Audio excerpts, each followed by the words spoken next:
अस्सलाम वालेकुम। वालेकुम आसिफ भाई, कैसे हो भाई? जी अल्हम्दुलिल्लाह, खैरियत आप साहब? तबीयत? अल्लाह करम।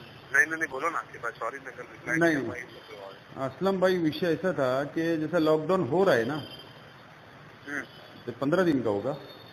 आसिफ भाई 15 दिन का होगा जी 15 दिन का होगा सर। मेरी एक गुजारिश ऐसी थी कि अपना जो गाइडलाइन बनेगा, जो वस्त्रोद्योग है, पावरलूम है ना, हाँ। अपने वहाँ कई हजारों की तादाद में लेबर उस पर डिपेंड है, और उसका डिस्टेंसिंग ऐसा रहता है कि 5 फीट का एक लूम रहता है एक, और एक आदमी 8 लूम चलाता है, यानी 40 फीट पर दौड़ता है।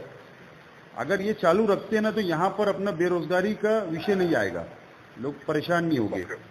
यानी उद्योग में अगर लेंगे, तो अगर आप ये काम कर लेते हैं ना, तो मैं समझता हूँ कि मालेगांव, भिवंडी और कई लोगों को इसके ऊपर राहत मिलेगी, पावरलूम मजदूरों को और बुनकरों को। इस ताल्लुक से क्या करता हूँ आसिफ भाई, जी मैं के पास से बात करता हूँ। जी सर, ओके ओके ओके, शुक्रिया।